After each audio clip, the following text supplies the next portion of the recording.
A Cartomante, de Machado de Assis.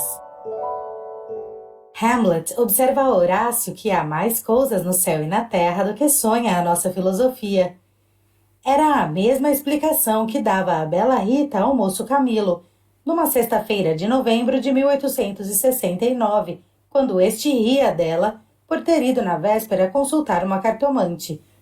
A diferença é que o fazia por outras palavras. Ria, ria! Os homens são assim, não acreditam em nada.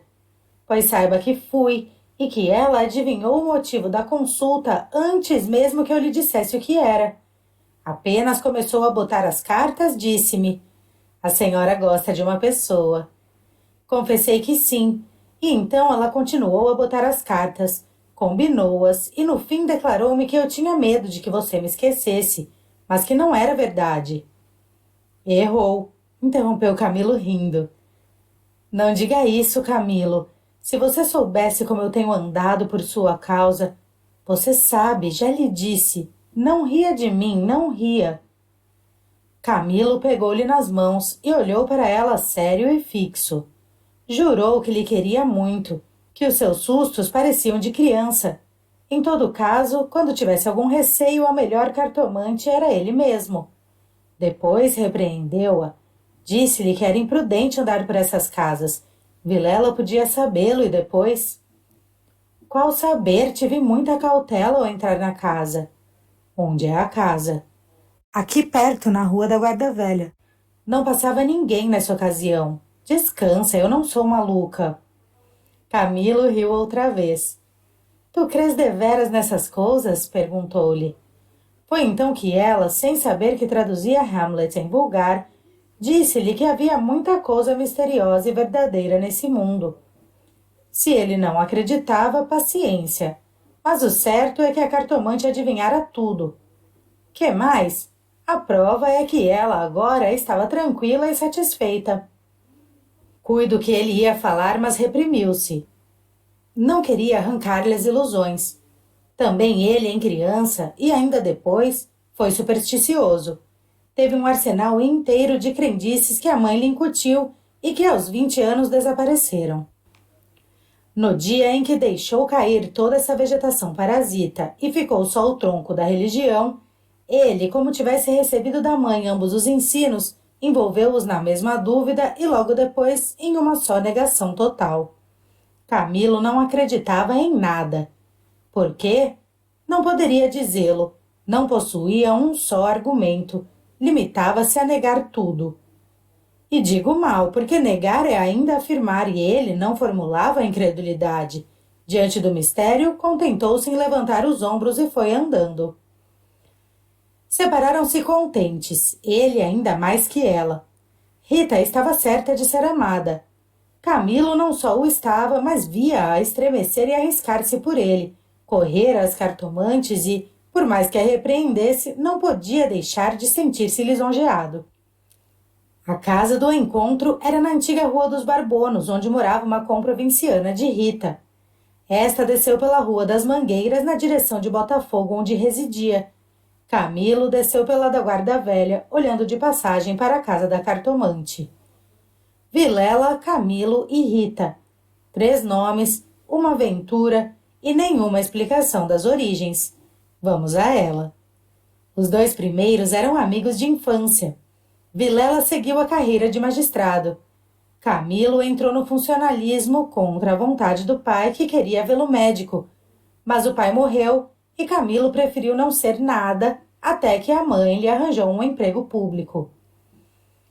No princípio de 1869, voltou Vilela da província, onde casara com uma dama formosa e tonta. Abandonou a magistratura e veio abrir banca de advogado. Camilo arranjou-lhe casa para os lados de Botafogo e foi a bordo recebê-lo.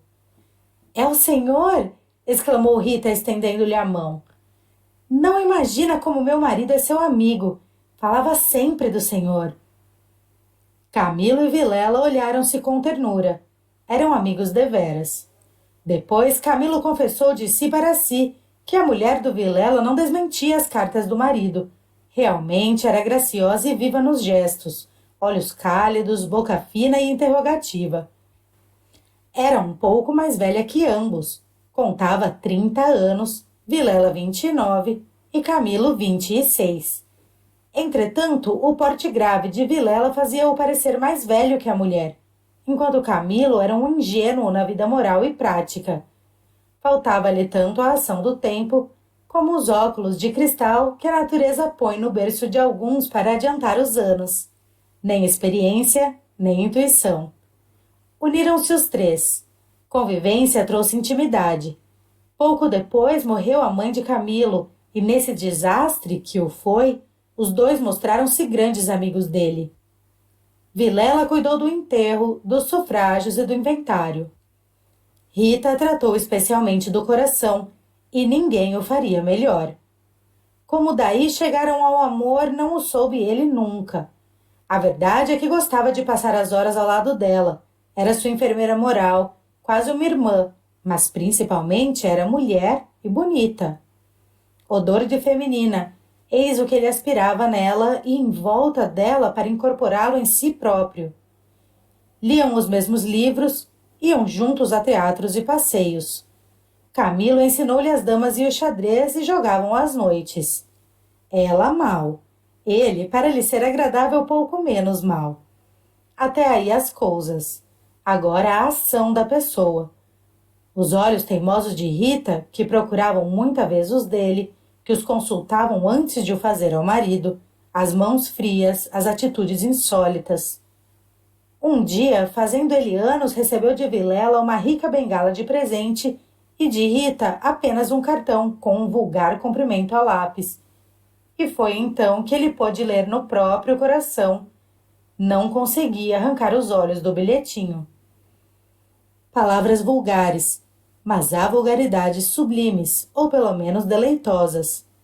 A velha caleça de praça em que pela primeira vez passeaste com a mulher amada, fechadinhos ambos, vale o carro de Apolo. Assim é o homem, assim são as coisas que o cercam. Camilo quis sinceramente fugir, mas já não pôde. Rita, como uma serpente, foi se acercando dele, envolveu-o todo, fez-lhe estalar os ossos num espasmo e pingou-lhe o veneno na boca. Ele ficou atordoado e subjugado. Vexame, sustos, remorsos, desejos, tudo sentiu de mistura, mas a batalha foi curta e a vitória delirante. Adeus escrúpulos!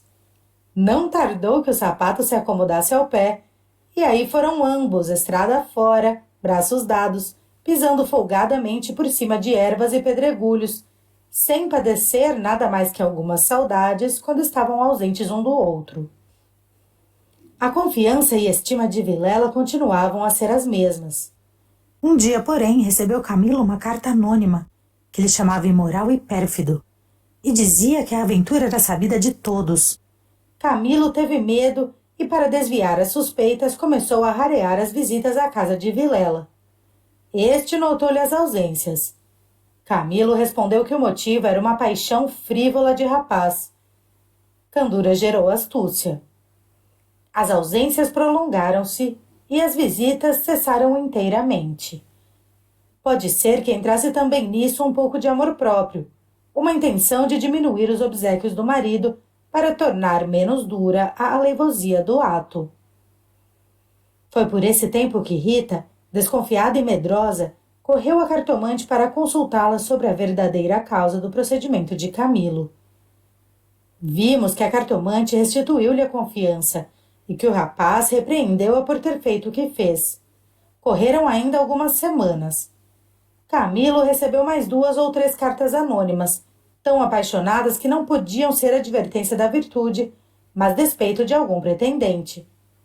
Tal foi a opinião de Rita que, por outras palavras mal compostas, formulou esse pensamento. A virtude é preguiçosa e avara, não gasta tempo nem papel. Só o interesse é ativo e pródigo. Nem por isso Camilo ficou mais sossegado. Temia que o anônimo fosse ter com Vilela e a catástrofe viria então sem remédio. Rita concordou que era possível. Bem, disse ela, eu levo os sobrescritos para comparar a letra com as das cartas que lá aparecerem. Se alguma for igual, guardo-a e rasgo-a. Nenhuma apareceu. Mas daí a algum tempo Vilela começou a mostrar-se sombrio, falando pouco como desconfiado. Rita deu-se pressa em dizê-lo ao outro, e sobre isso deliberaram. A opinião dela é que Camilo devia tornar a casa deles, tatear o marido, e pode ser até que lhe ouvisse a confidência de algum negócio particular. Camilo divergia. Aparecer depois de tantos meses era confirmar a suspeita ou denúncia. Mais valia acautelarem-se, sacrificando-se por algumas semanas. Combinaram os meios de se corresponderem em caso de necessidade e separaram-se com lágrimas. No dia seguinte, estando na repartição, recebeu Camilo este bilhete de Vilela. Vem já já à nossa casa. Preciso falar-te sem demora. Era mais de meio-dia. Camilo saiu logo. Na rua, advertiu que teria sido mais natural chamá-lo ao escritório, porque em casa tudo indicava matéria especial, e a letra, fosse realidade ou ilusão, afigurou-se-lhe trêmula. Ele combinou todas essas coisas com a notícia da véspera. Vem já já à nossa casa, preciso falar-te sem demora, repetia ele com os olhos no papel. Imaginariamente viu a ponta da orelha de um drama. Rita subjugada e lacrimosa, Vilela indignado, pegando da pena e escrevendo o bilhete, certo de que ele acudiria e esperando-o para matá-lo. Camilo estremeceu. Tinha medo. Depois sorriu amarelo. E, em todo caso, repugnava-lhe a ideia de recuar, e foi andando. De caminho lembrou-se de ir à casa. Podia achar algum recado de Rita que lhe explicasse tudo. Não achou nada, nem ninguém. Voltou à rua, e a ideia de estarem descobertos parecia-lhe cada vez mais verossímil. Era natural uma denúncia anônima, até da própria pessoa que o ameaçara antes. Podia ser que Vilela conhecesse agora tudo. A mesma suspensão das suas visitas, sem motivo aparente, apenas com um pretexto fútil, viria a confirmar o resto. Camilo ia andando inquieto e nervoso. Não relia o bilhete, mas as palavras estavam decoradas diante dos olhos, fixas, ou então, o que era ainda pior, eram-lhe murmuradas ao ouvido com a própria voz de Vilela. Vem já já à nossa casa, preciso falar-te sem demora. Ditas assim pela voz do outro, tinham um tom de mistério e ameaça. Vem já já para quê? Era perto de 1h da tarde. A comoção crescia de minuto a minuto. Tanto imaginou o que se iria passar, que chegou a crê-lo e vê-lo. Positivamente tinha medo. Entrou a cogitar em ir armado, considerando que, se nada houvesse, nada perdia, e a precaução era útil. Logo depois rejeitava a ideia vexado de si mesmo e seguia picando o passo na direção do Largo da Carioca para entrar num Tilbury. Chegou, entrou e mandou seguir a trote largo. Quanto antes melhor, pensou ele. Não posso estar assim. Mas o mesmo trote do cavalo veio agravar-lhe a comoção. O tempo voava e ele não tardaria em testar com o perigo. Quase no fim da rua da Guarda Velha, o Tilbury teve de parar. A rua estava travancada com uma carroça que caíra. Camilo em si mesmo estimou o obstáculo e esperou. No fim de 5 minutos, reparou que ao lado, à esquerda, ao pé do Tilbury, ficava a casa da cartomante, a quem Rita consultara uma vez. E nunca ele desejou tanto crer na lição das cartas. Olhou, viu as janelas fechadas quando todas as outras estavam abertas e pejadas de curiosos do incidente da rua. Dir-se-ia a morada do indiferente destino. Camilo reclinou-se no Tilbury para não ver nada. A agitação dele era grande, extraordinária, e do fundo das camadas morais emergiam alguns fantasmas de outro tempo, as velhas crenças, as superstições antigas. O cocheiro propôs-lhe voltar à primeira travessa e ir por outro caminho. Ele respondeu que não, que esperasse, e inclinava-se para fitar a casa. Depois fez um gesto incrédulo. Era a ideia de ouvir a cartomante que lhe passava ao longe, muito longe, com vastas asas cinzentas. Desapareceu, reapareceu e tornou a esvair-se no cérebro. Mas daí a pouco moveu outra vez as asas, mais perto, fazendo uns giros concêntricos. Na rua gritavam os homens, safando a carroça. Anda! Agora! Empurra! Vá! Vá! Daí a pouco estaria removido o obstáculo. Camilo fechava os olhos, pensava em outras coisas, mas a voz do marido sussurrava-lhe a orelhas as palavras da carta. Vem, já, já! E ele via as contorções do drama e tremia. A casa olhava para ele, as pernas queriam descer e entrar. Camilo achou-se diante de um longo véu opaco. Pensou rapidamente no inexplicável de tantas coisas. A voz da mãe repetia-lhe uma porção de casos extraordinários, e a mesma frase do príncipe de Dinamarca reboava ali dentro. Há mais coisas no céu e na terra do que sonha a filosofia. Que perdia ele se... Deu por si na calçada ao pé da porta. Disse ao cocheiro que esperasse e rápido enfiou pelo corredor e subiu a escada. A luz era pouca, os degraus comidos dos pés, o corrimão pegajoso, mas ele não viu nem sentiu nada. Trepou e bateu. Não aparecendo ninguém, teve ideia de descer, mas era tarde. A curiosidade fustigava-lhe o sangue. As fontes latejavam-lhe. Ele tornou a bater 1, 2, 3 pancadas. Veio uma mulher. Era a cartomante. Camilo disse que ia consultá-la. Ela fê-lo entrar. Dali subiram ao sótão por uma escada ainda pior que a primeira e mais escura. Em cima havia uma salinha, mal alumiada por uma janela que dava para o telhado dos fundos. Velhos trastes, paredes sombrias, um ar de pobreza que antes aumentava do que destruía o prestígio. A cartomante fê-lo sentar diante da mesa e sentou-se do lado oposto com as costas para a janela, de maneira que a pouca luz de fora batia em cheio no rosto de Camilo. Abriu uma gaveta e tirou um baralho de cartas compridas e enxovalhadas. Enquanto as baralhava, rapidamente olhava para ele, não de rosto, mas por baixo dos olhos. Era uma mulher de 40 anos, italiana, morena e magra, com grandes olhos sonsos e agudos. Voltou 3 cartas sobre a mesa e disse-lhe: Vejamos primeiro o que é que o traz aqui. O senhor tem um grande susto. Camilo, maravilhado, fez um gesto afirmativo. E quer saber, continuou ela, se lhe acontecerá alguma coisa ou não. A mim e a ela, explicou vivamente ele.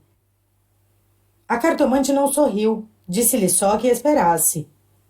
Rápido pegou outra vez das cartas e baralhou-as, com os longos dedos finos de unhas descuradas. Baralhou-as bem, transpôs os maços 1, 2, 3 vezes. Depois começou a estendê-las. Camilo tinha os olhos nela, curioso e ansioso. As cartas dizem-me... Camilo inclinou-se para beber uma a uma as palavras. Então ela declarou-lhe que não tivesse medo de nada. Nada aconteceria nem a um nem a outro. Ele, o terceiro, ignorava tudo. Não obstante, era indispensável muita cautela. Ferviam invejas e despeitos. Falou-lhe do amor que os ligava, da beleza de Rita. Camilo estava deslumbrado. A cartomante acabou, recolheu as cartas e fechou-as na gaveta. A senhora restituiu-me a paz ao espírito, disse ele estendendo a mão por cima da mesa e apertando a da cartomante. Esta levantou-se rindo.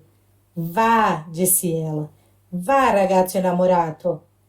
E de pé, com o dedo indicador, tocou-lhe na testa. Camilo estremeceu como se fosse a mão da própria Sibila e levantou-se também. A cartomante foi à cômoda sobre a qual estava um prato com passas, tirou um cacho destas, começou a despencá-las e comê-las, mostrando 2 fileiras de dentes que desmentiam as unhas. Nessa mesma ação comum, a mulher tinha um ar particular. Camilo, ansioso por sair, não sabia como pagasse, ignorava o preço. Passas custam dinheiro, disse ele afinal, tirando a carteira. Quantas quer mandar buscar? Pergunte ao seu coração, respondeu ela. Camilo tirou uma nota de 10.000 réis e deu-lhe. Os olhos da cartomante fuzilaram. O preço usual era 2.000 réis. Vejo bem que o senhor gosta muito dela. E faz bem, ela gosta muito do senhor. Vá, vá tranquilo. Olha a escada, é escura. Ponha o chapéu. A cartomante tinha já guardado a nota na algibeira e descia com ele falando com um leve sotaque. Camilo despediu-se dela embaixo e desceu a escada que levava à rua, enquanto a cartomante, alegre com a paga, tornava acima, cantarolando uma barcarola. Camilo achou o tílburi esperando. A rua estava livre. Entrou e seguiu a trote largo. Tudo lhe parecia agora melhor. As outras coisas traziam outro aspecto. O céu estava límpido e as caras joviais. Chegou a rir dos seus receios que chamou pueris. Recordou os termos da carta de Vilela e reconheceu que eram íntimos e familiares. Onde é que ele lhe descobrira a ameaça? Advertiu também que eram urgentes e que fizera mal em demorar-se tanto. Podia ser algum negócio grave e gravíssimo. Vamos, vamos depressa, repetia ele ao cocheiro. E consigo, para explicar a demora ao amigo, engenhou qualquer coisa. Parece que formou também o plano de aproveitar o incidente para tornar a antiga assiduidade. De volta com os planos, reboavam-lhe na alma as palavras da cartomante. Em verdade, ela adivinhara o objeto da consulta, o estado dele, a existência de um terceiro. Por que não adivinharia o resto?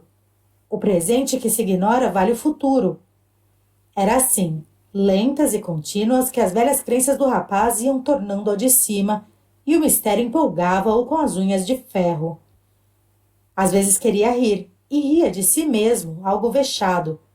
Mas a mulher, as cartas, as palavras secas e afirmativas, a exortação, vá, vá, ragazzo innamorato, e no fim, ao longe, a barcarola da despedida lenta e graciosa. Tais eram os elementos recentes que formavam com os antigos uma fé nova e vivaz. A verdade é que o coração ia alegre e impaciente, pensando nas horas felizes de outrora e nas que haviam de vir. Ao passar pela glória, Camilo olhou para o mar, estendeu os olhos para fora, até onde a água e o céu dão um abraço infinito, e teve assim uma sensação do futuro, longo, longo, interminável. Daí a pouco chegou à casa de Vilela. Apeou-se, empurrou a porta de ferro do jardim e entrou. A casa estava silenciosa. Subiu os 6 degraus de pedra e mal teve tempo de bater, a porta abriu-se e apareceu-lhe Vilela. Desculpa, não pude vir mais cedo. Que há? Vilela não lhe respondeu. Tinha as feições decompostas. Fez-lhe sinal e foram para uma saleta interior. Entrando, Camilo não pôde sufocar um grito de terror. Ao fundo, sobre o canapé, estava Rita morta e ensanguentada. Vilela pegou-o pela gola e, com 2 tiros de revólver, estirou-o morto no chão.